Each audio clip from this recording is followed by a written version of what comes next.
A violent jolt, the shattering of glass, and the suffocating feeling of ice-cold seawater flooding in. I gasped, and my eyes flew open. There was no freezing water, no desperate struggle, just the bright sunlight streaming through the window and a sharp, incessant voice buzzing in my ear. "Mom, relax. This hurricane is definitely going to cause a huge storm surge, maybe even a small tsunami. That scenic lookout in Miami is the perfect spot. Once I get some up-close footage, it'll go viral. I'm going to be the next big storm chaser. Hitting 1 million followers is just around the corner." I stiffly turned my neck and saw my brother, Leo, waving his phone around.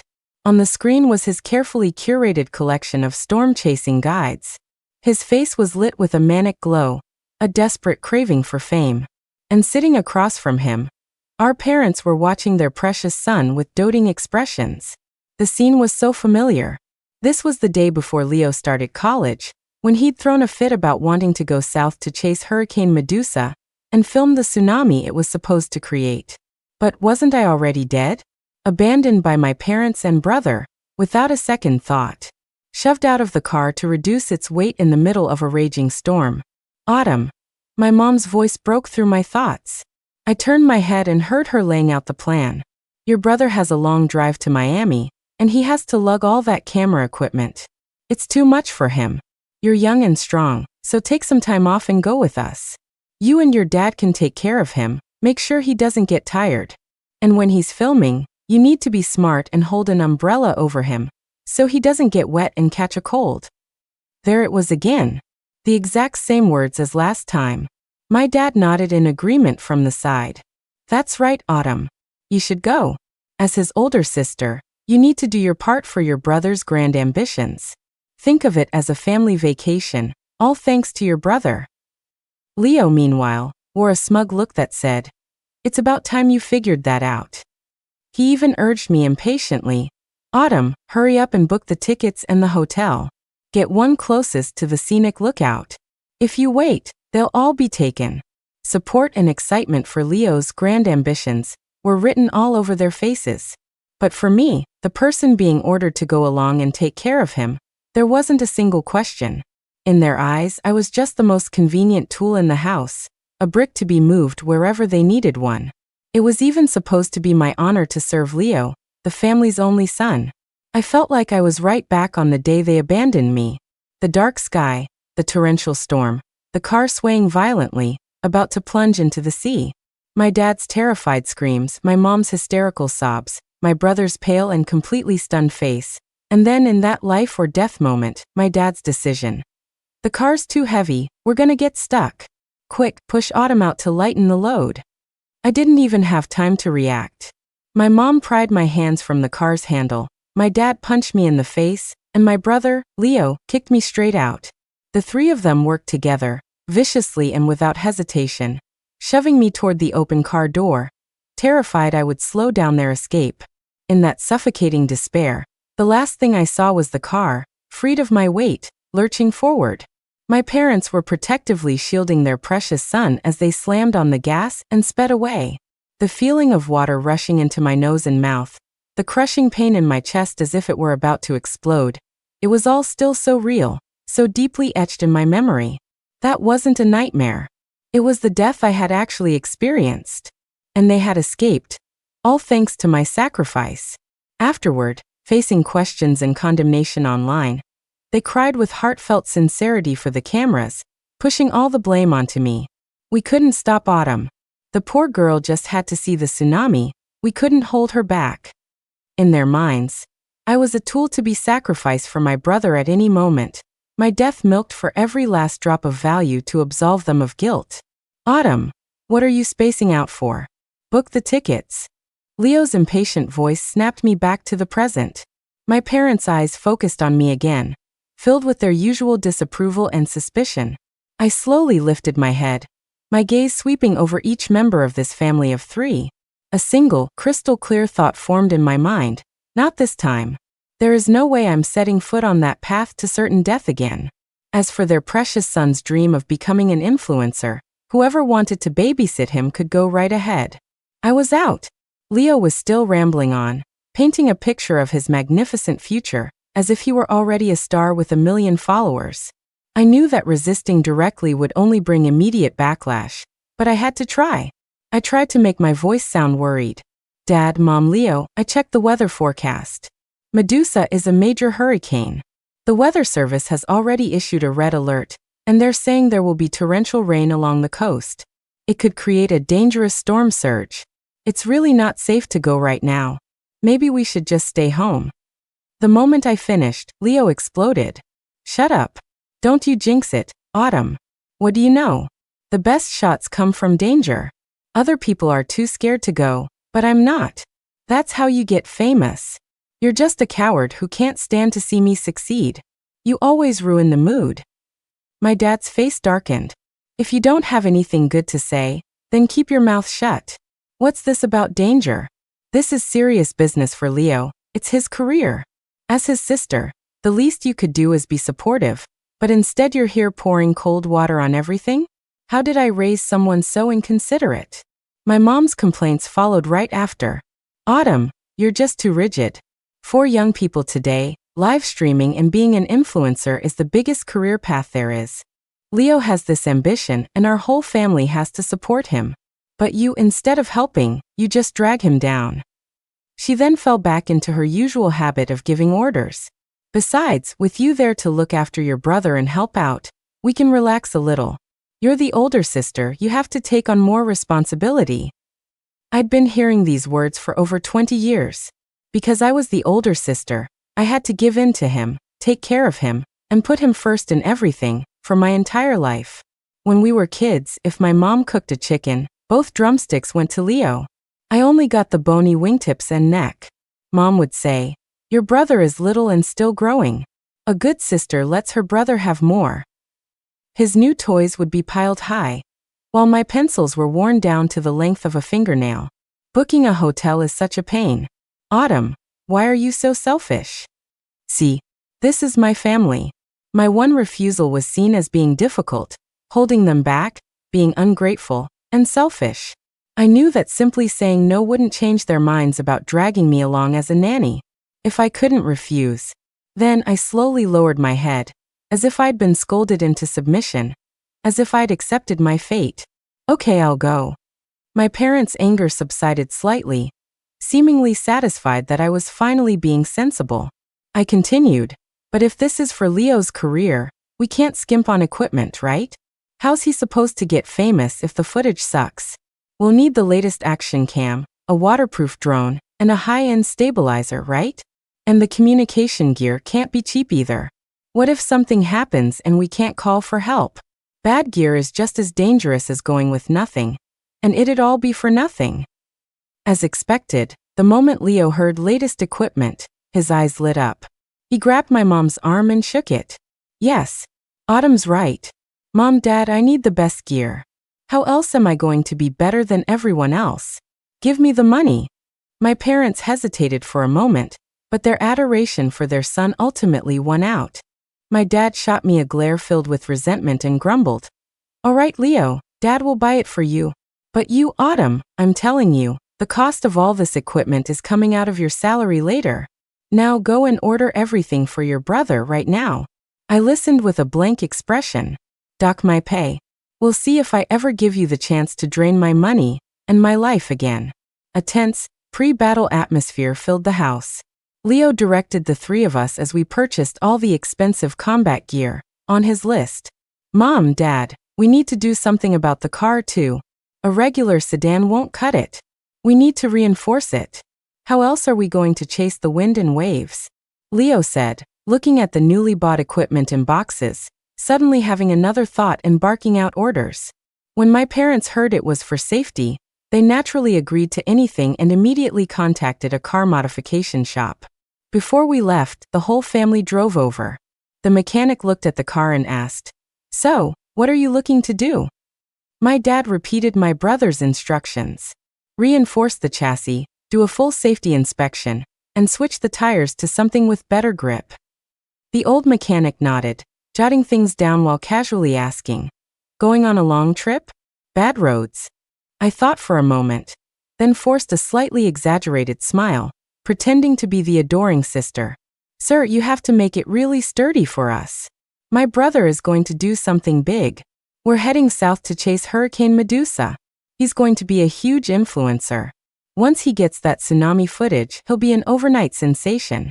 He might even give your shop a shout-out." The old mechanic looked up, his brow furrowed tightly, his eyes filled with the kind of exasperation you reserve for idiots. After a long moment, he clicked his tongue and said flatly, "Chasing a hurricane? A tsunami? Are you people out of your minds?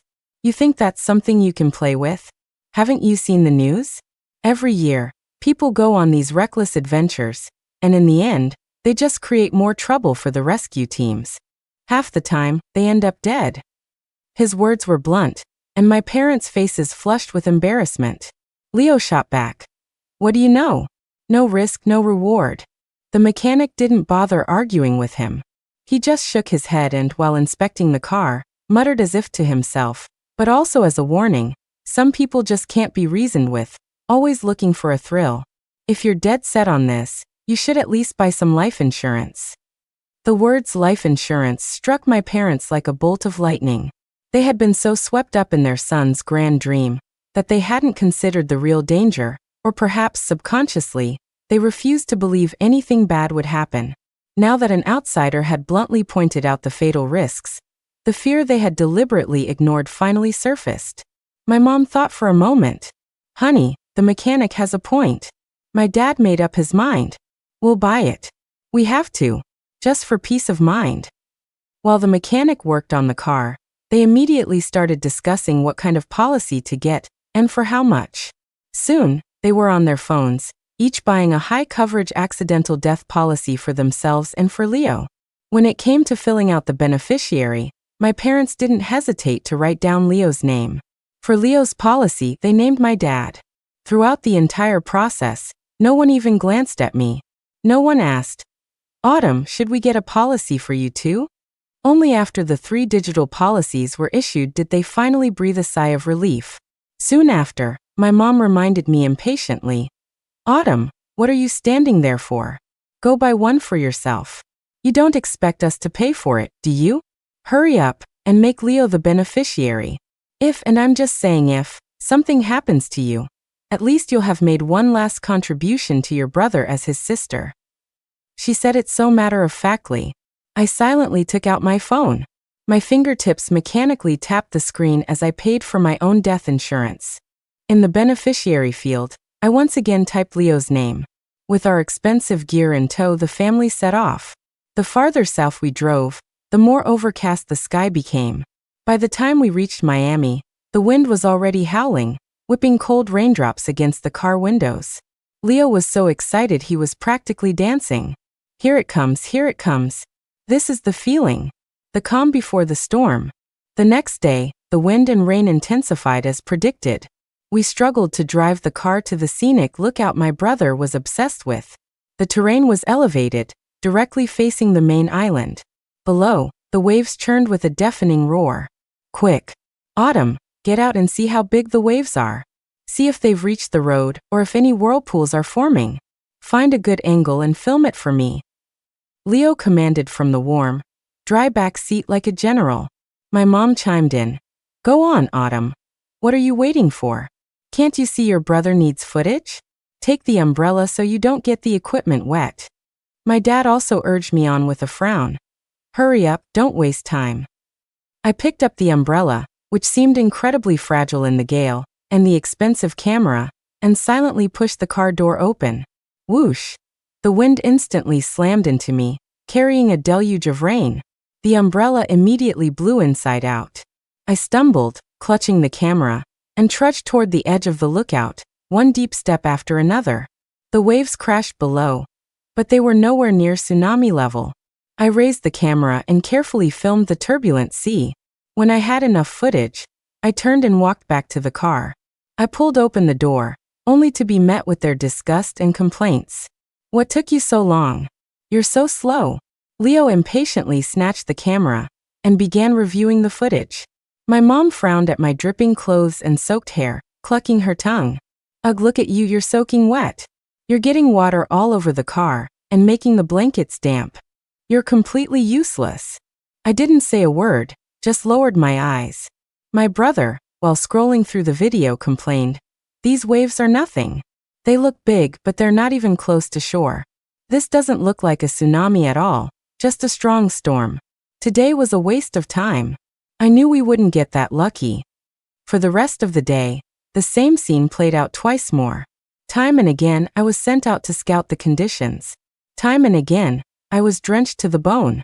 Time and again, I brought back footage that wasn't exciting enough, only to face my brother's complaints and my parents' disdain.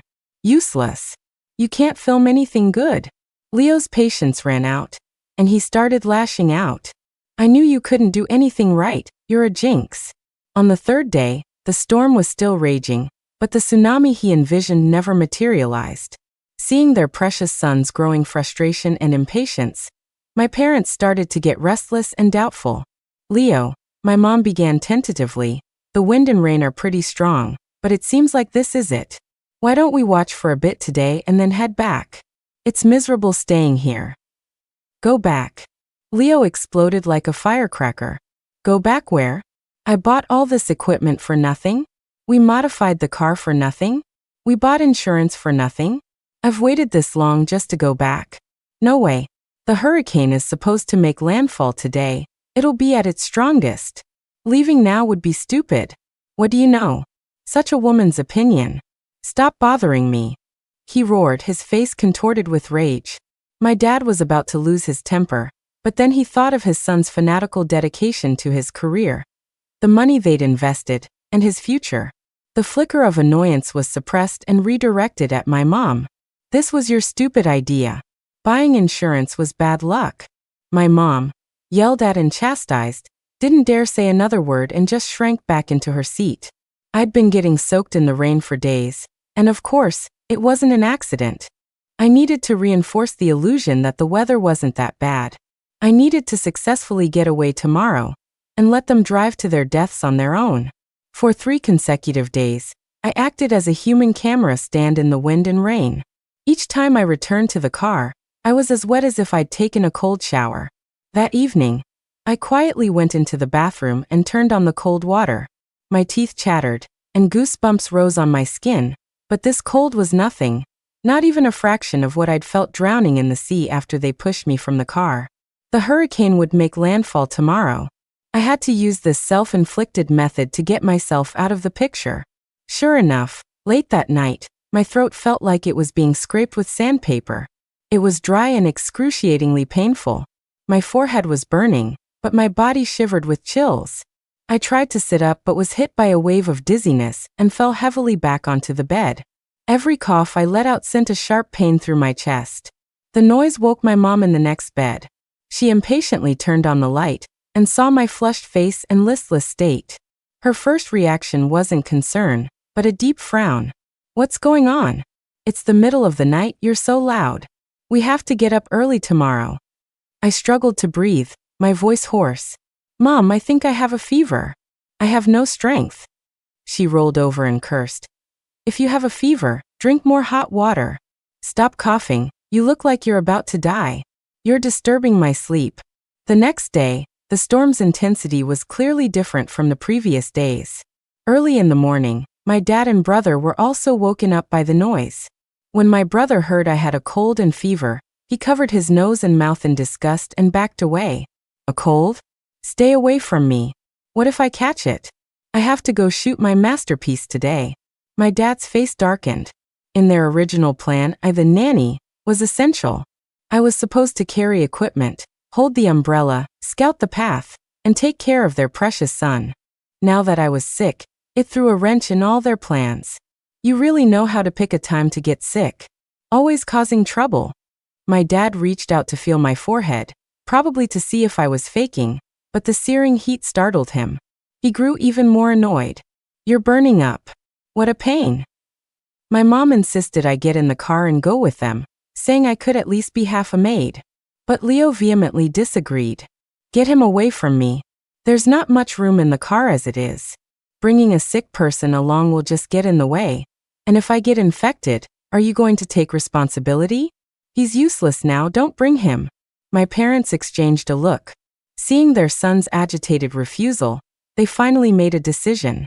Fine, fine, Autumn will stay. You're good for nothing but causing problems. Leo, let's go. Before leaving, my mom threw one last command at me. Remember to keep an eye on the weather. If anything changes, post it in the group chat immediately. Help your brother check the route and wave conditions remotely. Did you hear me? Don't mess up the important stuff. With that, they hurried off with their precious son and a pile of expensive equipment. The door closed, shutting out the sound of the wind and rain. I forced my heavy eyelids open and, staggering, went out as well. I needed a more convincing performance. I made my way to the nearest pharmacy.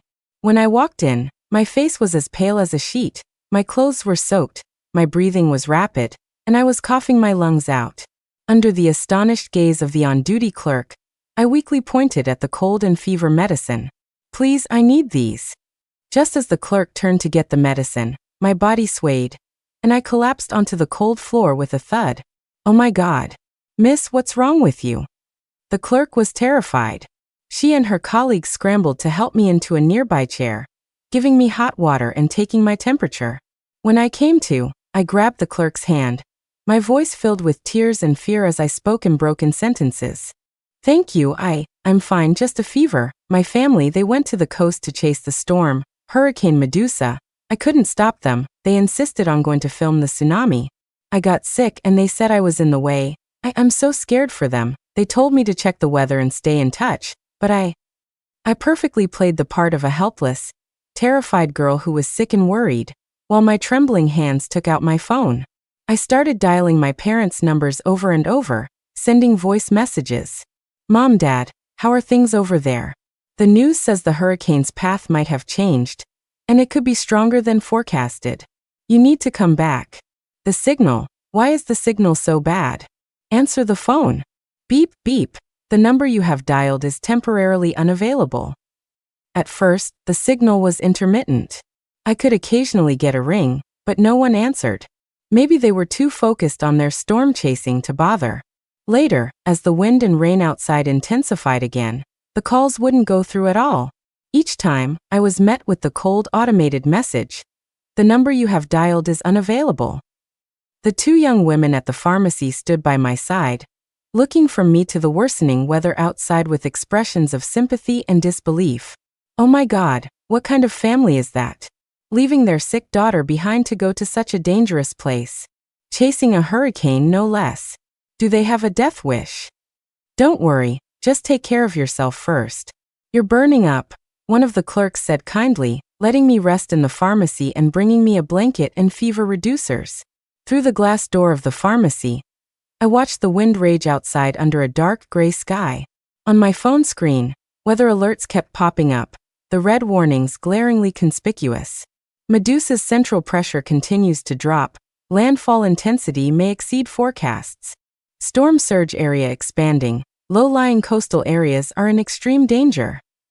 I spent that night in the pharmacy, drifting in and out of consciousness from the fever and chills. News apps started pushing out emergency alerts one after another, the red warnings scrolling across the screen. Hurricane Medusa makes landfall, intensity far exceeding expectations, with maximum wind speeds near the center reaching XXmph. Storm surge combined with astronomical high tide has caused severe flooding near the XX Scenic Lookout in Miami. Water levels in some areas have surpassed 6 feet. Urgent warning. Residents in low-lying coastal areas must evacuate immediately. Do not approach the coast. Do not engage in so-called storm-chasing activities. Extrême danger. Multiple reports of stranded individuals have been received. Rescue teams are en route. It seemed quite a few people with a death wish had gone to that perfect spot. The storm had indeed arrived, far more powerful than the one in my past life. How long could that reinforced car hold up against such a monstrous force? The insurance they bought finally came in handy, didn't it?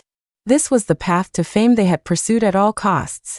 This was the retribution for pushing me to my death without a second thought. And yet, in the deepest part of my heart, a small, residual flicker of concern for the 3 lives I called family remained.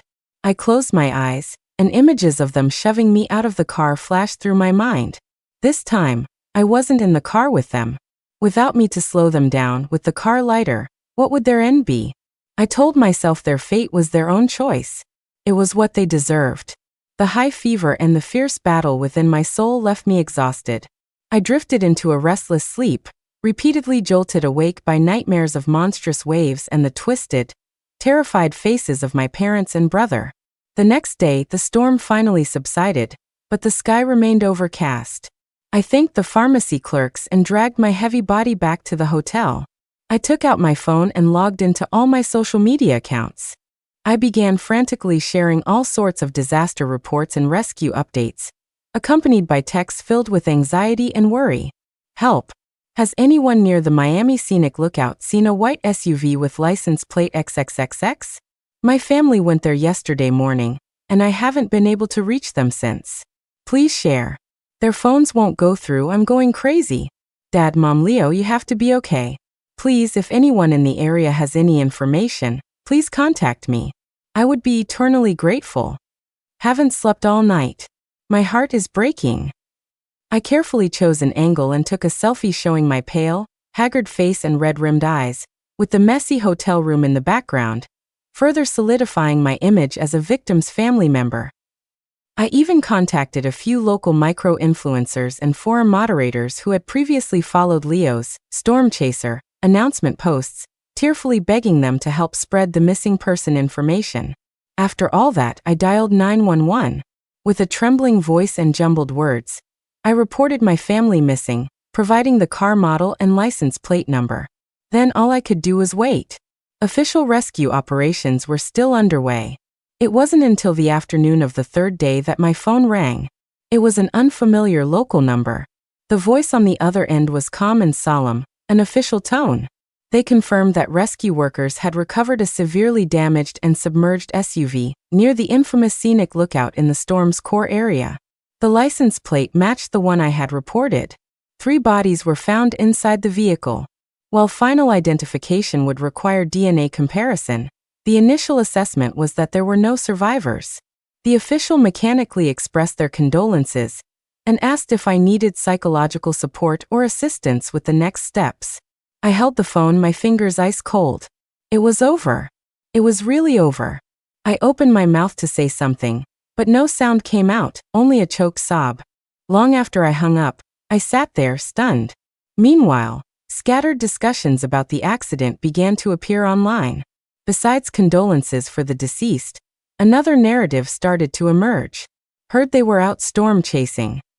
Ugh, why don't people ever listen? I think he called himself the Storm Chaser. Must have been desperate for fame. Now he's paid with his life and endangered others, not to mention all the trouble for the rescue teams. According to an inside source, the whole family of 4 was supposed to go, but the sister got sick at the last minute and didn't go. She dodged a bullet. Don't know if you'd call that lucky, or... I stared at that comment, my eyes narrowing. It was happening. Just like in my past life, the narrative was shifting, and the rumors pointing the finger at me had already begun. But I didn't have time to deal with that yet. The police arranged for me to identify the bodies. Bloated and battered by the storm, they were almost unrecognizable. I numbly shed tears, took one last look, and arranged for their cremation. After I finished all the paperwork and started dealing with the insurance, things got complicated. As expected, my parents' policies listed Leo as the beneficiary, and Leo's policy listed my dad. With all 3 having died at the same time, according to the terms of the policies and relevant laws, I ultimately became the sole heir to the massive payout. But this would require time, documents, and a rigorous review. Somehow the news leaked. The first call was from a distant aunt. Her tone held little grief, but was filled with probing questions and suspicion. Autumn, what happened? I heard you were the only one who was okay? Why didn't you go with them? Your parents and Leo relied on you so much. If you had been in the car to watch over them, to talk some sense into them, maybe this wouldn't have happened. Auntie, I had a high fever and couldn't get out of bed. Leo was afraid I'd get him sick, so he wouldn't let me in the car. The hotel manager and the pharmacy clerks can all vouch for that. She clearly hadn't expected such a direct rebuttal. She muttered a few words of condolence and hung up. Soon, the police officers handling the accident came to see me again. This time, their attitude was no longer one of simple sympathy, it was laced with professional scrutiny. Miss Hall, we've re-verified some details. We understand that you were indeed sick and have a record of it. However, the lead officer's gaze was sharp. We noted that your parents and brother purchased high-value accidental death insurance policies right before their trip, and you are now the primary potential beneficiary of these policies, which amount to a very large sum. We need to rule out any possibility of foul play. Malicious speculation also began to appear online. On some local forums and social media threads, anonymous insiders started dropping hints. I heard the daughter was dead set on going, but then suddenly got sick right before they left. Isn't that a little too convenient? 3 of them are dead, and she's the only one who lives to collect all the insurance money. Makes you think, doesn't it? Maybe she knew how dangerous it was and deliberately stayed behind to collect the insurance payout. That's some next-level scheming. Maybe she's the one who convinced them to buy the insurance in the first place, then pulled a fast one. A heart of stone. Insurance fraud, murderer, family killer. All sorts of vicious labels and accusations were thrown at me. In the eyes of some, I had transformed from a survivor into a cunning, malicious suspect. Officer, I understand your suspicion, but I didn't set them up. Proving my innocence is actually quite simple. Before we left, our car's chassis was reinforced and it had a full inspection at a modification shop in Miami. They installed a dashcam at the time, a high-definition model with front and rear cameras, and a parking monitor function. The memory card should still be in the car. Since the car was recovered and the dashcam is a waterproof model, there might still be data on it. Even if there isn't, the shop might have installation records or even security footage. It should clearly show who decided to go storm chasing, who suggested buying insurance, and whose names were written down as beneficiaries. My words were clear and logical, providing a concrete and verifiable lead. The officer clearly hadn't expected me to offer such a valuable investigative angle. He immediately signaled for a junior officer to take notes and began contacting the salvage team and investigators to check the status of the dashcam and to retrieve evidence from the modification shop. In the nearly totaled SUV, the salvage team was lucky enough to find the reinforced dashcam. Although the casing was deformed, technicians were able to perform an emergency repair on the internal memory card and recover a few fragmented video and audio clips. When I was called in by the police to view the footage, a female officer sympathetically poured me a cup of hot water and stayed by my side the entire time. They had probably already watched the contents. A technician clicked play. The video was blurry and shaky, filled with the sound of pounding rain, howling wind, and terrified screams. The fragments pieced together the final moments of my parents' and brother's lives. I heard Leo's voice, distorted with excitement. Dad. Closer. Get closer. This angle is no good. I need to get a shot of the waves crashing ashore. Leo, we can't go any further. The water's already rising. It's too dangerous. My mom's voice was filled with tears and fear. Shut up. What do you know? No risk, no reward. Didn't I ask you to support me? I knew you'd be like this. The footage showed the car recklessly lurching forward another few feet, followed by an even more unreasonable demand from Leo. This isn't working. I can't film from inside the car. I'm getting out. Mom, Dad, come out and hold on to me so I don't get blown away, quick. I could hear my parents' muffled, terrified objections, but they were quickly drowned out by my brother's roars. There was a chaotic sound of doors opening and closing, and the noise of the wind and rain instantly swelled to a terrifying level. The camera captured Leo stumbling out of the car, with my parents following close behind. The 3 of them were immediately battered by the wind, barely able to stand. They became blurry dark figures, huddling together, but the storm was too strong. Leo couldn't even hold his camera steady, let alone film anything. A scream, likely from a tree branch or debris hitting them. The 3 of them scrambled and stumbled back into the car, drenched and disheveled. That was terrifying. No more filming, no more. Let's go now. My mom's voice was on the verge of a complete breakdown. But that's when the accident happened. My mom seemed to be trying to shut the car door, but a sudden, violent gust of wind hit. Low. The door. The wind ripped the door open, and my mom was instantly sucked halfway out of the car. She clung desperately to the door frame, her body dangling in the air as she let out a blood-curdling scream. But what happened next sent a chill down the spine of everyone watching. My dad didn't try to pull my mom back in. Instead, he slammed on the gas, and the car shot forward in an attempt to escape. And Leo just cowered in the back seat, screaming, making no move to help his own mother who was right beside him. "Pull me in. Honey. Leo. Pull me up." My mom shrieked in desperation. Perhaps it was a burst of survival instinct, but she somehow managed to use her last ounce of strength to drag herself back from the gale, collapsing back into her seat. She immediately slammed the door shut. However, instead of relief, she exploded in a heart-wrenching, bitter tirade. "Frank, are you even human? You were going to leave me. And you, Leo, I'm your mother. Why didn't you help me? Did a dog eat your hearts?" But what erupted wasn't guilt, but rage born from shame. My dad, frantically trying to turn the car around, panted and yelled, "What are you shouting for? How was I supposed to pull you in back there? You almost dragged us all down with you. You're such bad luck.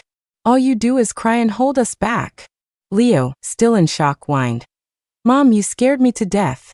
You almost ripped the door off. Can't you be more careful?" My mom's sobs stopped abruptly, stunned into silence by the coldness of her husband and son. Just then, the car finally turned around and tried to speed toward the relative safety of inland. But it was too late. A more terrifying sound, like a freight train, came roaring from the side. The video feed spun violently, tumbling over and over, filled with the family's final, soul-tearing screams of terror and curses. "Ah. It's all Autumn's fault, that jinx. If she were in the car, the extra weight would have kept us from flipping. It's all her fault she didn't come. I'll never forgive her. When we get back, we're going to deal with that damn girl." A massive crash, the sound of shattering glass, the gurgling of seawater pouring in, and then silence. Only the static of the electronics and the muffled sound of the water. The video ended, and the room was completely silent. The investigators' faces were grim, even horrified. They had witnessed a disaster born of stupidity and fanaticism, and they had also witnessed the selfish ugliness of human nature exposed in its most extreme moment. I sat in my chair, the hand holding the water glass trembling slightly. I knew they were selfish, I knew they were cold, but I never imagined that in their final moments, they would feel no remorse, but instead heap all their resentment and failure onto me, the one who wasn't even there. Those last venomous curses, "I'll never forgive her," shattered the last shred of guilt left in my heart. I looked at the investigators. "Now, do you still think I set them up?" The truth from the dashcam flipped public opinion in an instant. The voices that had questioned and vilified me were silenced by the cold, hard facts, and people began to marvel at the madness and selfishness of my family. More and more evidence began to surface. Leo's so-called buddies, eager to ride the wave of this massive story, scrambled to post their chat logs with him online. In the chats, Leo fanatically described his storm-chasing plans, dismissed his family's concerns, and even bragged about how easily he had persuaded his parents and how his useless sister had been left behind. The messages were filled with a disregard for danger and a desperate thirst for fame, cementing him as the sole architect of the expedition. The old mechanic from the auto shop also contacted the media to confirm what had happened that day. He recalled it clearly. That family only had eyes for their son. The young lady mentioned it was dangerous, and the father looked like he was about to hit her. When it came to the insurance, they were in such a rush, they only bought it for the three of them, and the beneficiaries were the son and the dad. They never even thought about getting a policy for the daughter. In the end, the girl had to buy her own, and they even forced her to list her brother as the beneficiary. I thought right then and there, this family sigh. The mechanic's testimony ruthlessly tore away the facade of our family, exposing the deep-seated sexism. The pharmacy clerks were also interviewed and described in detail how sick I was. She could barely walk, her face was as white as a sheet, and she fainted right in our store. She was shivering and kept trying to call her family to warn them about the danger, but the calls wouldn't go through. It was heartbreaking to watch. How could she have the energy to harm anyone? Even my boss and a few close friends came forward to vouch for my character. Autumn is a diligent worker with a gentle personality. She's always the one to give in and take the high road. I heard she gives her family 80% of her salary every month and often talked about saving up to buy her brother a house. We told her to think about herself for once, but she would just shake her head and say she had no choice. She is absolutely not the kind of malicious person they're making her out to be. Piece by piece, the chain of evidence clicked into place, and I was completely transformed from a suspect into a widely pitted victim. In the end, after all the legal procedures, the massive insurance payout was transferred to my account. I stared at the long string of numbers, feeling nothing. This money, bought with the lives of my closest relatives and my 2 lifetimes of suffering, I didn't want a single cent of it. I contacted a reputable charity, signed an agreement, and used all the money to establish a special scholarship fund dedicated to helping girls who face difficulties in their education due to their gender or family circumstances. The distant relatives who had been planning to show up and claim a piece of the pie were stunned. The phone calls immediately started pouring in, their tone shifting from fake sympathy to naked resentment. They accused me of giving away money that rightfully belonged to the family, calling me an ungrateful wolf. I hated him for a lifetime and resented him for a lifetime, only to die full of regret. This time, I wanted nothing more to do with Caleb. I wanted us to be worlds apart, never to meet again. July 13th is my 18th birthday. On that day, I'll tell him in front of everyone that I'm not getting engaged to him, that he's free. 15 days to go. As I stepped out of the internet cafe, I got a text from Caleb. Out with friends, might be back late. Cover for me? Maybe tell my dad I'm staying at your place? Caleb and I were childhood sweethearts. His dad and my dad served together. His mom and my mom were best friends and colleagues. I'd lived with his family for 3 years. I called his mom Mrs. Lee. She treated me better than she treated her own son. I had a secret crush on him, but he was in love with Sandra. I had originally planned to bury my feelings and just be his little sister for the rest of my life. But on the night after our final exams, Caleb took me to a bar. I got drunk, and when I went to the bathroom, 2 men assaulted me. If Caleb hadn't come looking for me after I was gone for so long, I don't know what would have happened. I felt so deeply violated by the assault that I almost killed myself. Mrs. Lee was terrified and felt it was Caleb's fault for not protecting me, so she forced him to agree to an engagement. Out of guilt, Caleb promised that as soon as we got our college acceptance letters, we would have an engagement party. Sandra couldn't accept the fact that Caleb was getting engaged and made a huge scene. Caleb used every excuse he could find to go and comfort her. In my past life, Caleb was truly, madly in love with Sandra. He would have given up anything for her, his principles, his future, his conscience. The more I clung to him, the more I lost, and the more I lost, the more I refused to let go. I used every method at my disposal to fight them, wanting them to suffer as much as I did. In the end, Mrs. Lee, who had been like a mother to me, cut off all contact. The 2 sons I had worked so hard to raise grew to despise me. I heard them with my own ears. Mom's life is so miserable. She might as well die and let Dad be with Aunt Sandra. It's been 30 years. They've had it so hard. This time, I won't be the villain who tears them apart. And I don't want those 2 ungrateful sons either. I'll let them have their happiness, and I'll finally let myself go. Changing my early decision application was the first step in getting away from Caleb, and the first step in living for myself. In my past life, to be with Caleb, I gave up my dream school, Georgia Tech, and went with him to his top choice, West Point. The fully militarized environment was far stricter than a police academy, with more training and longer hours. I was physically and mentally exhausted, utterly miserable. What made it even worse was watching Caleb and Sandra flirt right in front of me. I was furious, but I didn't dare call them out, because I was the third wheel. Later, when Sandra was suddenly expelled, Caleb thought I was behind it and never looked at me with anything but contempt again. After college, Caleb kept delaying our wedding, right up until he received Sandra's wedding invitation. To make Caleb give up, Sandra hastily married a good-for-nothing rich kid. Heartbroken, Caleb walked through our wedding like a zombie. After we were married, Caleb avoided me, sometimes not coming home for years at a time. When I went to visit him at the base, he would rather cover shifts for his comrades than spend time with me in our apartment. Mrs. Lee called me every day asking if I was pregnant yet, and even sent me a set of lingerie. To please Caleb, and to give Mrs. Lee a grandchild sooner, I shamefully wore it and went to the duty office bed. Caleb just pointed at my nose and called me cheap. I couldn't take it anymore. I ran back home that night, demanding a divorce. Caleb came back and apologized, sweet-talking me and finally consummating our marriage, 3 years late. After just one night, I was pregnant with twins. I thought that having children would make Caleb take up his responsibilities as a husband and father. It was only later that I realized kids could only tie me down. The only person who could tie Caleb down was Sandra. Even when he knew Sandra's provocations had caused my difficult labor, nearly killing me and the babies, he still defended her without hesitation. To get me to forgive Sandra, he knelt before me and stabbed himself twice, atoning for her sins.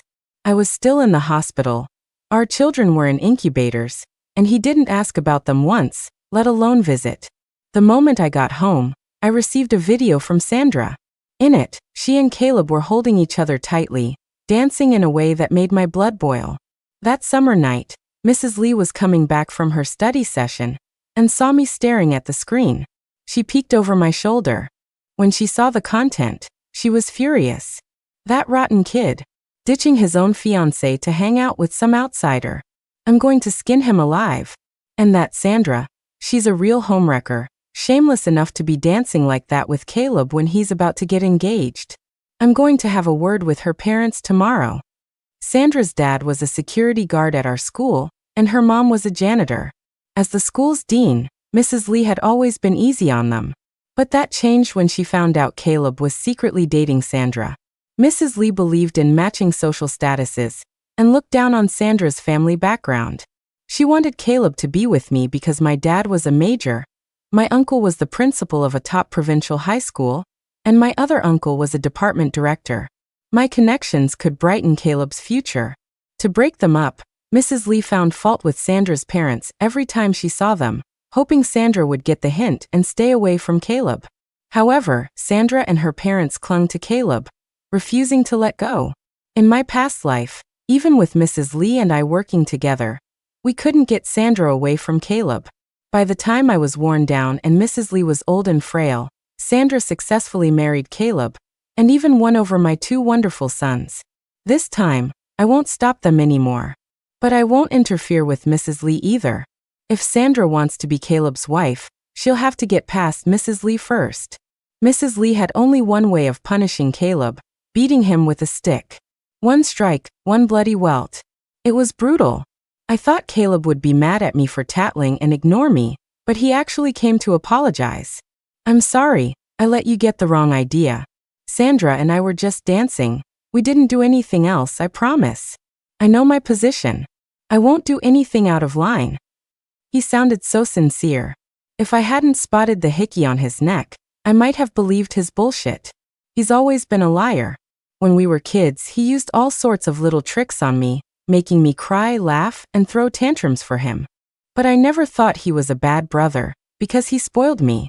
After I had the kids, he lied and said he'd cut off all contact with Sandra.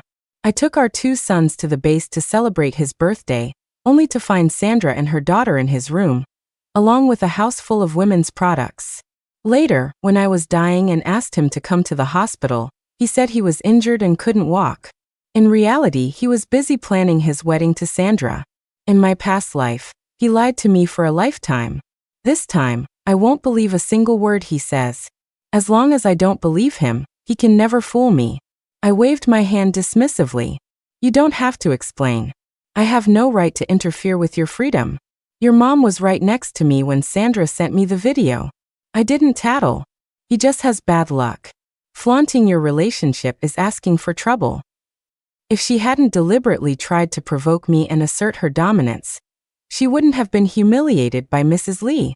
Caleb gave a bitter smile. How could you not have the right to interfere? As soon as we get our acceptance letters, we're getting engaged. Once we're engaged, I'm your man. At your service, ready to dedicate my life to you, until death do us part. That won't happen. I won't be getting an acceptance letter from West Point, and I certainly won't be getting engaged to you. You don't have to feel so wronged, and you don't have to force yourself to humor me. Just 14 more days. Hang in there. Caleb pressed. What's in 14 days? Oh, so he even forgot my birthday. I pushed Caleb out of my room. The day you get your freedom back. I'll make it happen for you. After submitting my application, it was time to prepare for the military physical exam.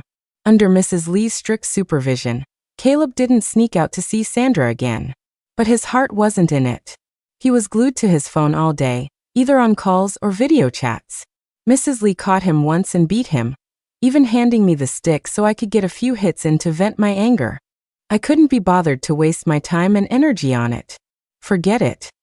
Caleb thought I couldn't bear to hit him, and was quite touched. Don't worry, I'm just chatting with her like a friend, nothing more. I know I'm engaged. I won't mess around. What's an engagement? Even a marriage certificate couldn't stop him from secretly seeing Sandra. I mumbled a vague response.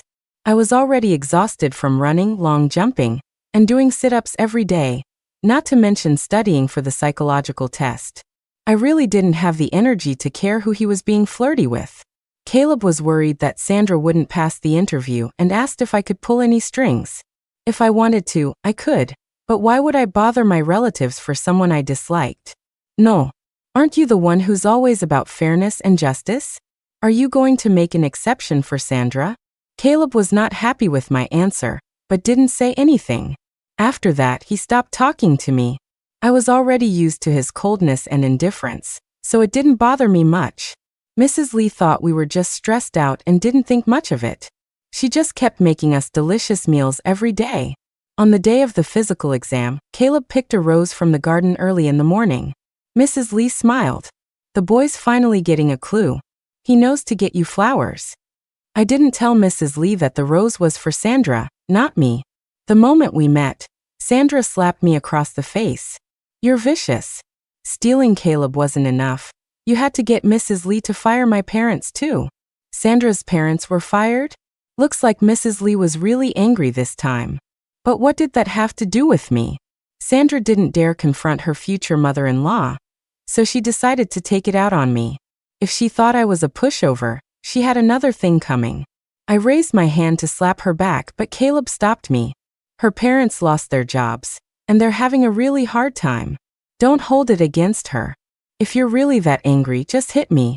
Hit me as many times as you want. I laughed in disbelief. Her family's having a hard time, so she gets to slap me? Am I her punching bag? I asked Caleb. Who are you to apologize for her and take a beating in her place? Caleb finally remembered our engagement, and that as my fiancé, he should be defending me. But he still wouldn't let go of my hand. If it weren't for that incident, we wouldn't be getting engaged, and Mom wouldn't be targeting her parents. Autumn, Sandra's already going through enough. Can't you just be a little more understanding? In my past life, whenever Sandra and I argued at West Point, Caleb would always use those words to make me back down. He knew how much that incident bothered me, yet he brought it up again and again. To protect Sandra, he stabbed me in the heart, one blow after another, as if I couldn't feel pain. Now he was doing it again. But I wouldn't back down anymore. I coldly pried Caleb's hand off me, finger by finger. Caleb, afraid I would make a scene and cause trouble for Sandra, begged me to forgive her in a low voice. Autumn, she didn't mean to hit you, she was just too upset. I took a deep breath and cut him off. How about I call the police right now? Caleb knew that if I called the police, Sandra would have no chance of making it to the interview. After a moment's hesitation, he stepped aside. I swung my hand at Sandra, but at the last second, Caleb couldn't bear to see her get hit. He pushed her aside and took the slap himself. I put all my strength into that slap, leaving a bright red handprint on Caleb's face. Sandra cried out, Caleb, why would you do that? She hit you. I'm going to get her back for you. Caleb stopped Sandra, his eyes red as he asked me, Is that enough? Looking at their angry, wronged faces, you'd think I was the one being unreasonable. Whatever. Only 12 more days. I could endure it. Caleb was completely focused on Sandra, worried that her parents losing their jobs would affect her performance, and cause her to fail the interview. He didn't even notice that I wasn't in the same testing room as them. During the physical fitness test, Caleb finally realized and asked if I had changed my application. I didn't want to talk to him, so I just gave a lazy nod. Caleb seemed a little angry. Why? I suddenly realized I couldn't handle a fully militarized environment, so I decided not to go. Caleb pressed me about which school I had put as my first choice. Telling him might make them happy and cause me less trouble. Georgia Tech. Caleb instinctively murmured. That's so far. Far away is good. That way I won't disturb your lovey-dovey life. I didn't say anything and walked past him. As I was going down the stairs, a hand pushed me from behind. Although I managed to grab the railing in time, I still twisted my ankle. It wasn't serious, but it would definitely affect my physical test results. Sandra sneered. You almost made me fail my interview, so I'm going to make you fail your physical. I glanced at the security camera above and said nothing. The test was about to start, and I didn't have time to deal with Sandra. When the examiner learned that I had twisted my ankle, he moved my name to the end of the list and thoughtfully found someone to give me a massage. The first event was the 50-meter dash. It took me 15 seconds. I failed. There were 4 events in total. I had to pass the remaining 3, or I wouldn't get into an early decision program and would have to go through the regular admissions process. The examiner looked at me with concern. For the standing long jump, my first attempt was only 1.4 meters. It took me until the third try to barely pass. I passed the 800-meter run, and the sit-ups as well. The moment I left the testing center, I called the police. Sandra was arrested. Caleb was frantic. After getting nowhere with the police, he swallowed his pride and came to beg me. Autumn, can you forgive Sandra? She didn't do it on purpose. I asked Caleb if he had seen the security footage. If he had, there's no way he would have said that. Caleb knew deep down that Sandra had done it on purpose, but he still made excuses for her. She has some misunderstandings about you. I'll talk to her. I promise she'll never do anything to hurt you again. Sandra had always believed that the incident at the bar was something I had staged to break her and Caleb up. It was a scar for me, but they kept bringing it up. Now Caleb was bringing it up again. I flatly refused. Your promise is useless. You can't control her, and you don't have the heart to punish her. Caleb was mortified, both by Sandra's audacity and my refusal to back down. But he still couldn't let go of Sandra. You really can't. I cut him off. She did something wrong, and she should be punished. This is what she deserves. I won't forgive her. In my past life, I was too weak, always unable to be ruthless. That's why Sandra walked all over me, time and time again. This time, I was going to make sure she learned her lesson. I turned to go back to my room, but Caleb grabbed my arm and pleaded in a low voice. If I cash in on the last 10 years of being good to you and ask for a favor, would you do this for me? For the past 10 years, Caleb had been really good to me. He protected me like a big brother, gave in to me, took the blame for me, and fought for me. Especially after my mom died. If it weren't for him, I would have developed a psychological illness. I never would have gotten into Georgia Tech. It was because of all the good he had done for me that I couldn't let go of him in my past life, always hoping he would come back to me. I didn't have a mom or dad to rely on, no siblings to keep me company. I only had him. Back then, I didn't know that once a man has a woman in his heart, he has no room for his childhood friend. This life, we would have no more contact. It was time to repay that debt. Remember what you said. From now on, we owe each other nothing. Seeing my resolute tone, Caleb looked a little panicked and wanted to say more. I just shook him off and closed the door. Unable to get me to open the door, Caleb sent me an apology text. Autumn, I'm sorry. I made you sad again. See? He knows everything. Yet he still defends Sandra without hesitation. An apology is meaningless. You're just following your heart. Anyway, I don't love you anymore. 6 more days of heartache. I'll get over it. After Sandra was released, she didn't just fail to back down, she became even more provocative and insulting. You're just a parasite living off someone else's charity. Who do you think you are? Calling the police? Did that do any good? Don't you know Caleb's dad is a military officer? He has connections. Can you stop shamelessly clinging to Caleb? Even if you do, how long will it last? Once we're at West Point, we won't be back for a year at a time. Will you even see him? Mrs. Lee can protect you, but she can't come to the school and drag Caleb back. Caleb doesn't even like you. How could he fall in love with you just because of some responsibility forced on him? He's not going to get engaged to you, and he's definitely not going to marry you, so just give up. I was busy picking out a dress for my coming-of-age party, and didn't really want to deal with Sandra, but I couldn't stand her arrogant, foolish act, so I decided to give her a little reality check. Did Caleb never tell you?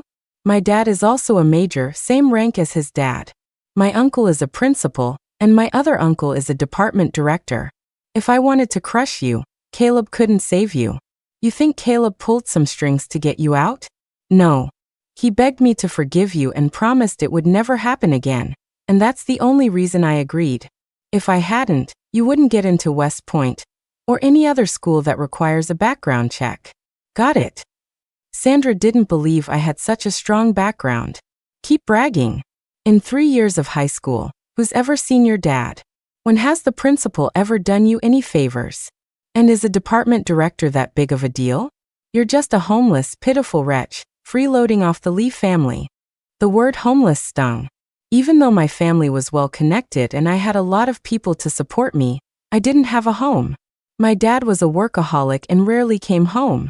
The last time I saw him was at my mom's funeral, over 3 years ago. My uncles were busy with their own work and families, and no one had time for me. Ever since my mom died in a car crash, I had been living with the Lees.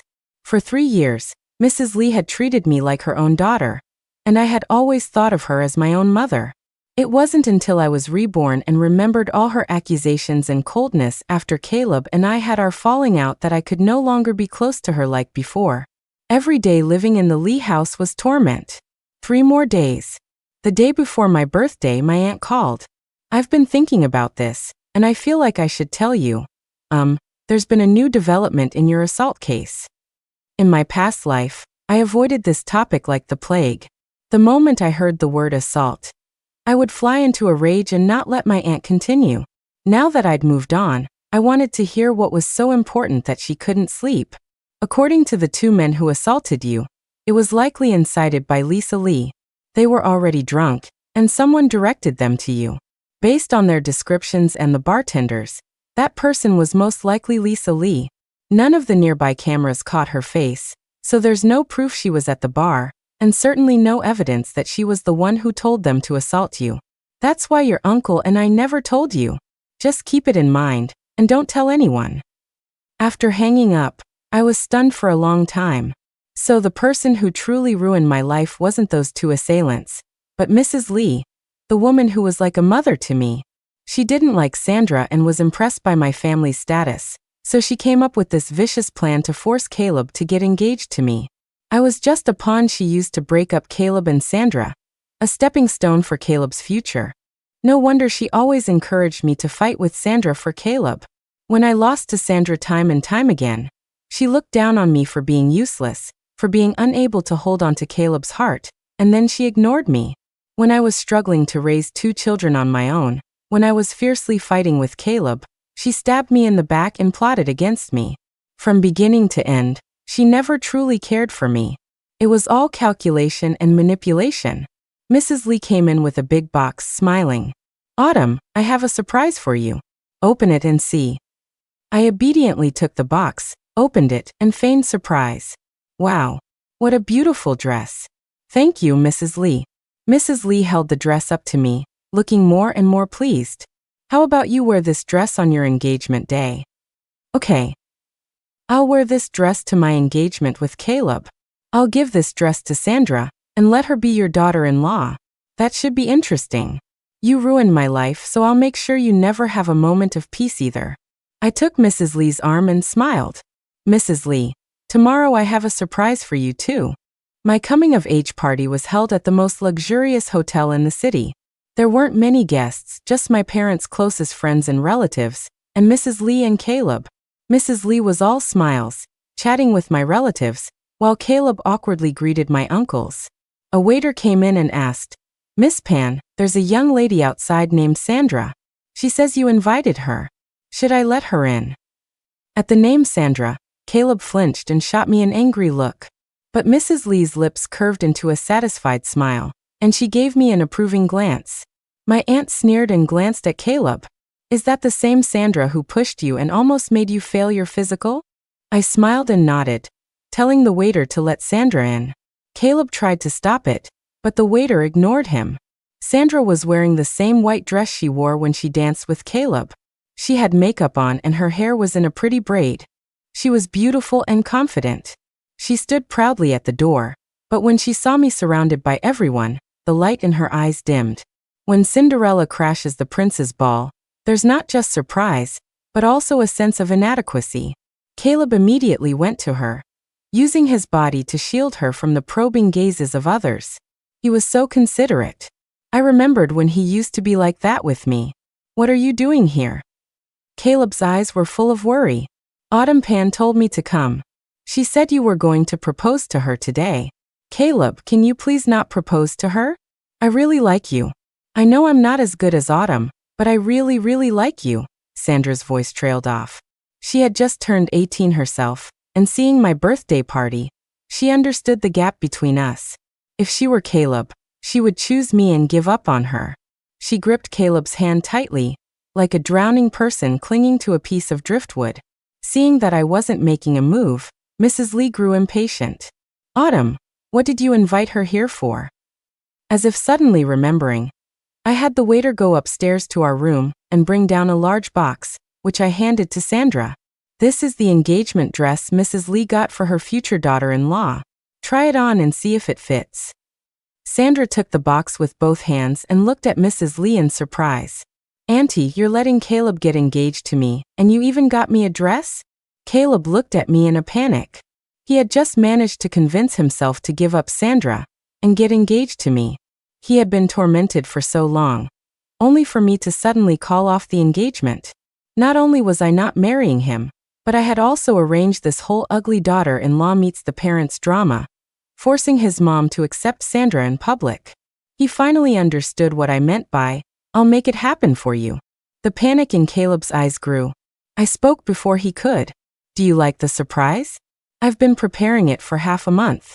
Caleb, this time you don't have to say you're sorry, and you don't have to say thank you, because my intentions are anything but good. Mrs. Lee panicked and snatched the dress back from Sandra. In your dreams. You think you're worthy? This is the dress I got for Autumn. Autumn, didn't I tell you yesterday? This is your dress, for you to wear on your engagement day. How could you misunderstand me like that? She was the one who misunderstood. I had accepted the dress, but I never said I would wear it. She gave me a surprise, so naturally, I had to give her one in return. I took the dress from Mrs. Lee and handed it back to Sandra. Caleb is in love with Sandra, so naturally, the one he gets engaged to should be Sandra. Mrs. Lee, you shouldn't try to break them up. Love conquers all. You should trust that they will support each other and become better people. I also gave Sandra the 4-leaf clover bracelet Caleb had given me for my birthday. This is a bracelet Caleb bought. Try it on. Caleb and Mrs. Lee were completely stunned. Autumn. Caleb reached for me, but I gracefully dodged him and gave a dazed Sandra a little push. Go change into the dress. If it doesn't fit, Mrs. Lee can have it altered. Sandra thanked me joyfully and went with the waiter, holding the dress. Mrs. Lee tried to stop her. Stop. That's not yours, you can't touch it. My aunt pulled Mrs. Lee aside to reason with her. You can't force happiness. This girl seems nice, she'll probably be successful one day. Mrs. Lee blurted out. She's a security guard's daughter. What makes her worthy of my son? If you like her so much, why don't you let her marry your son? My aunt threw up her hands. He doesn't like my son. Besides, my son already has a girlfriend, a prosecutor. She's a real go-getter. Mrs. Lee grew even angrier. She pinched Caleb hard a couple of times and pushed him in front of me. Caleb, you need to make things clear with Autumn. Now, you like her, not Sandra. Go on. How could Caleb say he liked me in front of Sandra? He couldn't bear to let her suffer even a little. At the same time, he was well aware of how many times he had hurt me to protect Sandra. even using up the goodwill between us. What right did he have to say he liked me now? Even if he did, I wouldn't believe him. Caleb looked at me with a complicated expression, a mix of regret and remorse. Just as he was about to speak, Sandra ran toward him. Caleb, this dress fits perfectly. Do I look pretty? Caleb nodded, but his eyes were still on me. Sandra wasn't satisfied with his half-hearted response and lightly tapped his chest. You didn't even look at me. Don't you want to get engaged to me? Caleb didn't answer, his gaze still fixed on me. He hadn't looked at me so intently in a long time. Whenever Sandra was around, his eyes would always drift toward her. Now that I was leaving, he suddenly couldn't let me go. Hearing the word engagement, Mrs. Lee went crazy again. If my aunt hadn't held her back, she would have torn Sandra to shreds. Having been outsmarted by me, Mrs. Lee brought up my assault in front of everyone. It was all Caleb's fault, taking you to a bar but not protecting you, letting you get scared like that. Are you okay now? Everyone knew that was a sore subject for me. In the 3 days after it happened, I was like a madwoman, not eating or sleeping, just making a scene day and night. My aunts and uncles couldn't calm me down. Only Caleb could get me to sleep peacefully. When Mrs. Lee suggested Caleb and I get engaged, no one objected. Now that I had finally moved on and decided not to get engaged to Caleb, they naturally wouldn't object either. But Mrs. Lee's words could push me over the edge again. My uncles looked murderous. Caleb kept trying to signal Mrs. Lee to stop, but she acted as if she couldn't see, continuing to twist the knife. From now on, you should never go to places like bars. They're full of shady characters, and a girl can easily get into trouble. My uncle was about to get up, but my aunt held him back. Mrs. Lee, you were at the bar that day too, weren't you? My aunt said. Why are you wearing a mask in the middle of summer? Do you have a cold? Or is there something you'd rather not disclose? Since you were there, why didn't you just bring Autumn home? Mrs. Lee knew she'd been exposed and didn't dare say another word. To ease the tension, my aunt asked about college acceptances.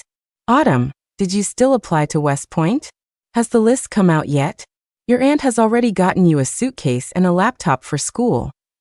I put down my chopsticks. No, I applied to Georgia Tech. The list just came out. I didn't disappoint everyone, I got in. My relatives showered me with praise and congratulations. Sandra chimed in at the wrong moment. You're going to be a cop? With your princess attitude. You think you can handle that? Is a cop's salary even enough to buy you one of those dresses? Caleb tried to cover Sandra's mouth, but she playfully kissed his palm. Such an intimate gesture might be sweet and exciting in private, but in public, it just looked cheap. Caleb blushed and couldn't even lift his head. I responded calmly, someone like me is actually perfect for law enforcement. I can truly be unbending to power and uncorrupted by wealth, and serve the people with all my heart. If someone like you were to become a cop, you'd be a real danger to yourself and others. A little bit of money would be enough to buy you off, and with a little pressure, you'd cave to threats. My uncle applauded enthusiastically. Well said. Our police force needs people like you. On behalf of the Provincial Police Department, welcome aboard. My aunt chimed in. Well, I guess I'll tentatively represent the prosecutor's office and welcome you too. Sandra, oblivious to the danger, challenged my uncle and aunt. What gives you the right to welcome me on behalf of the Provincial Police Department and the prosecutor's office? It's not like you own them. Caleb didn't want to deal with Sandra anymore. The mocking looks from everyone made him wish the ground would swallow him whole. Before the meal was over, Caleb left with Sandra. Her foolishness was endearing when it was just for him, but in front of everyone, it was just embarrassing. Mrs. Lee also left midway through the meal. After dinner, I didn't go back to the Lees. I checked into the hotel. My aunt sent a server to the Lees to help me pack my things. I stayed at the hotel for 2 days, then went back to my own home. My house hadn't been lived in for 3 years. Except for the nearly withered flowers on the balcony, everything was just as it was when my mom was still here. After a quick tidy up, I put on one of my mom's old dresses, lay down in her favorite rocking chair, and dreamt of being loved. My mom was a beautiful, elegant woman who loved to dress up and have fun. She spoiled me rotten, giving me whatever I wanted. She said that since I grew up without a father around and was a sensitive girl, she had to give me lots and lots of love, so I could grow up healthy. But before I could grow up, she was gone. After I got my acceptance letter, I took a picture of it and sent it to my dad. I wanted to see him, but I didn't know if it was a good time. I never heard back from my dad, but I did get an apology from Caleb. Otem, I'm sorry.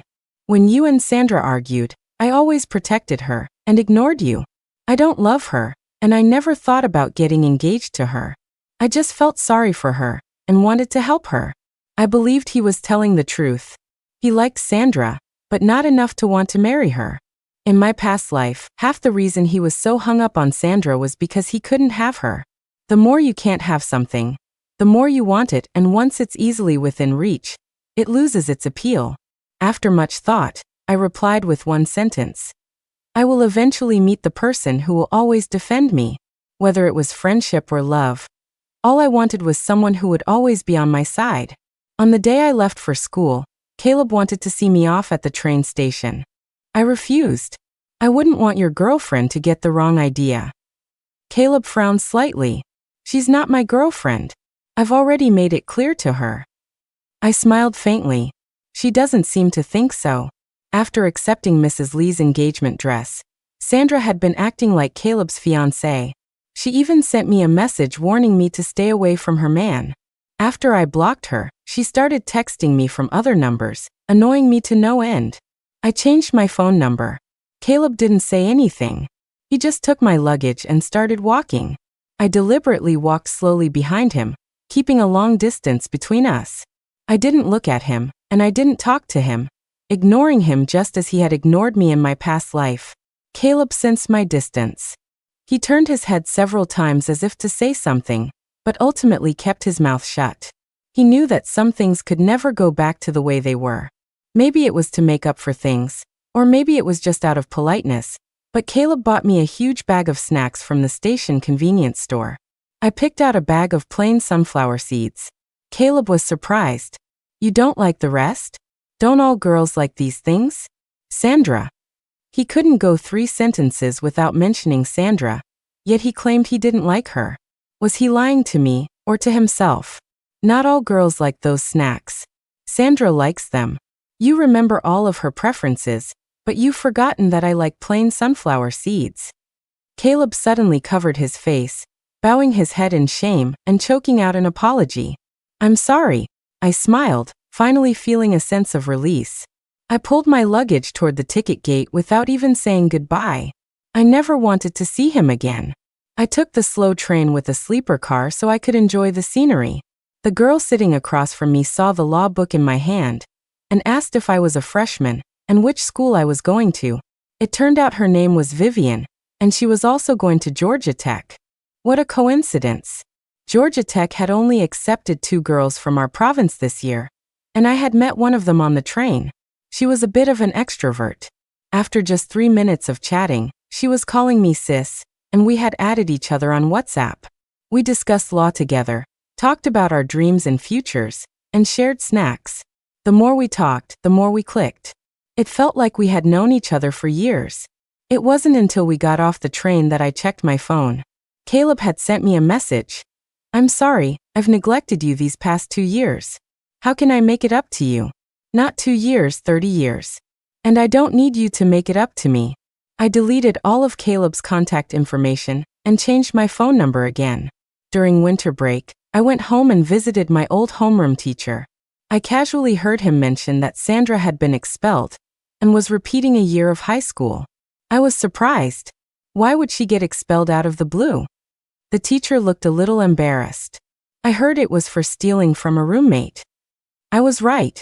She couldn't resist temptation. In my past life, she was probably expelled for the same reason. Why did Caleb think I was behind it back then? He was just in the habit of blaming me for anything bad that happened to Sandra. This time, since I wasn't at West Point and had cut ties with him early on, he didn't suspect me. A year later, I was on an assignment with my senior colleagues and saw Sandra at a nightclub. She was wrapped around a sleazy-looking rich kid. It suddenly dawned on me. In my past life, she probably didn't marry that lazy rich kid to make Caleb give up. She married him for his money. She was all about the money, but she wanted to leave a legacy in Caleb's heart as a martyr for love, making him live with guilt for the rest of his life. Later, when she left the rich kid, it probably wasn't because of domestic abuse, but because his family had gone bankrupt. By then, Caleb was no longer under his parents' control. He had money, power, and connections, and my relationship with him was strained. She saw a chance to rekindle their old flame, and used the excuse of being abused to seek his protection. Caleb already had a soft spot for her and felt indebted to her, so they hit it off immediately. Caleb, trying to maintain the moral high ground of a married man, never had a physical relationship with Sandra. Sandra got impatient and started sending me suggestive photos and videos to provoke me, to get me to make a scene and go after her. The more I made things difficult for her, the more Caleb felt sorry for her and protected her. With these cheap tricks, she slowly drove a wedge between Caleb and me, eventually taking my place. In my past life, Caleb and I were both pawns in her game. I can't believe I lost to such a petty person, and so miserably. I couldn't just let this go. The rich kid was also one of our targets. As long as Sandra's drug test came back positive, she was done for. Looking at her ecstatic state, I knew she wouldn't be clean. With a little malicious guidance from me, Sandra ended up with 3 charges: disorderly conduct, resisting arrest, and assaulting an officer. In the end, she was sentenced to 4 years in prison. During her time in detention, Sandra repeatedly called Caleb for help. But Caleb couldn't even leave campus, let alone run off to New York to save her. During my junior year spring festival, I ran into Caleb at a class reunion. He was in his military uniform, tall, handsome, and radiating an air of righteousness. He stood out among all the other carefully dressed men. Most of the women's eyes were on him. When they saw me, everyone was very enthusiastic. Not because they had missed me after all these years, but because we had all matured and understood the importance of connections. I felt the same way solving cases required a strong network. Everyone in that room could become an industry elite or a business tycoon someday. I wasn't afraid of anyone, but I wouldn't easily offend anyone either. I was prepared for Caleb to confront me about Sandra, but instead he said, "That dress is beautiful. It really suits you." I replied flatly, "Thanks." His praise or his criticism no longer had any effect on me. A classmate brought up Sandra's prison sentence. "Caleb, didn't you go to West Point together? How did she get expelled? And what did she do in New York to get locked up?" Caleb took a sip of his drink and said calmly, "I didn't know her that well. I'm not sure about her situation." One sentence, "didn't know her that well," and he brushed off the person who once made his heart flutter. It was laughable. In my past life, I tried for 30 years to make Caleb forget Sandra, and failed. This time, I did nothing, and they had already gone their separate ways. Was this fate, or was it something else? Caleb invited me to stay at his house for a few days. I refused. My schedule is packed. I really can't find the time. Caleb's eyes darkened. "Is there really no chance for us?" I reminded him. "We're basically strangers now. After all, you already cashed in our past friendship to plead for Sandra." I said it then, and I'll say it again, we owe each other nothing. Caleb didn't say another word to me, just drank one glass after another. He could hold his liquor while all the other guys combined were no match for him. As the night wore on, the women started to leave, and I was getting ready to go too. Caleb, who had been in a drinking contest, stood up. "I'll take you." Refusing probably wouldn't have worked, so I chose silence. Caleb walked me to the hotel entrance and asked the question that had been bothering him for a long time. "Why don't you contact my mom?" I didn't want to answer, but he insisted on knowing.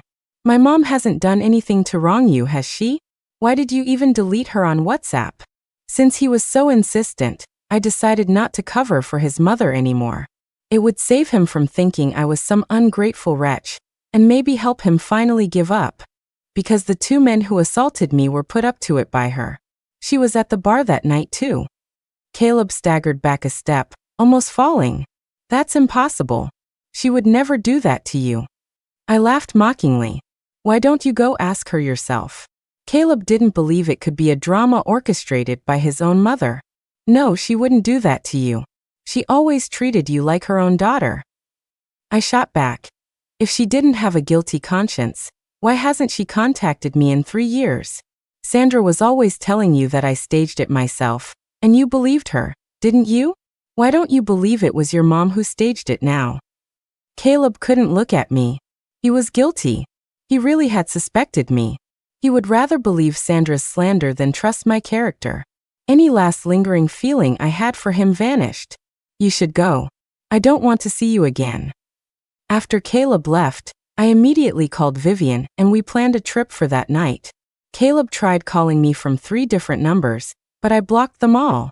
After graduating from college, Vivian and I started working at the provincial department. On our first day, we were handed a huge stack of matchmaking profiles. The profiles we got were almost identical. When I went to my uncle's house for dinner, I was handed another folder of profiles, personally compiled by my aunt. I handpicked these based on your preferences. Every single one has a clean family background and a good foundation. You could close your eyes and pick one, and you wouldn't go wrong. I didn't want to choose, so I passed them on to Vivian. 3 months later, Vivian was married. She had taken a liking to my aunt's nephew, making us relatives. 3 years later, Caleb showed up at my office. I hear you're still single. Would you consider me? I raised an eyebrow and asked coolly. Do you really think that's possible? Caleb gave a bitter smile. I knew you'd say that. It's okay, I'll wait until you're not angry anymore. I've already applied for a transfer.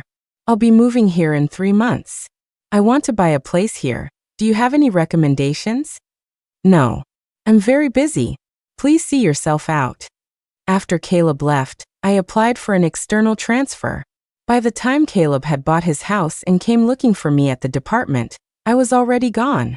When I was 30, Caleb tracked me down again. Autumn, I know you're not married yet. Can you really not consider me? I haven't had a single female friend all these years. I've been waiting for you. I knew. Whenever I ran into old high school classmates, they would mention Caleb, saying how successful and brilliant he was.